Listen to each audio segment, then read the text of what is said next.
On January 29, 2013, Keesler Air Force Base conducted a deployment exercise to test the installation's readiness in the event of a real-world humanitarian mission tasking.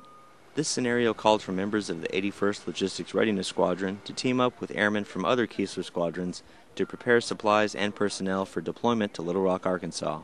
Staff Sergeant David Fromm of the 81st LRS said his unit is key to the successful mobilization of Keesler's assets and personnel. The 81st LRS helps maintain the base health when it comes to deployment missions. We make sure that every unit and squadron on base is prepared and ready to deploy at a moment's notice. In the exercise scenario, an 8.2 magnitude earthquake devastated the city of Little Rock as well as Little Rock Air Force Base.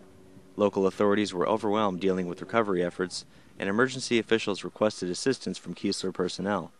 Master Sergeant Kendra Freeman, superintendent of Keesler's personnel deployment function, said whether it's a stateside natural disaster or an overseas deployment, Keesler's PDF is there to make sure personnel are processed efficiently. We process individuals. If there's a humanitarian disaster or anything, our purpose is to get the individuals here that are required to take care of the individuals as quickly as possible.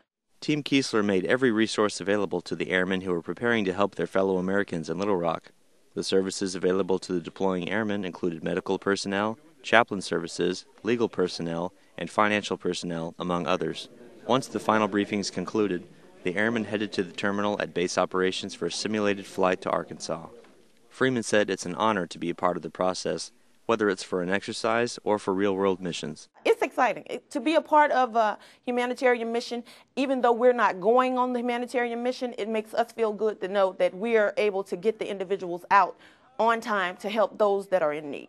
So when we're processing them through, we want to do a good job to make sure we get them out as fast as possible.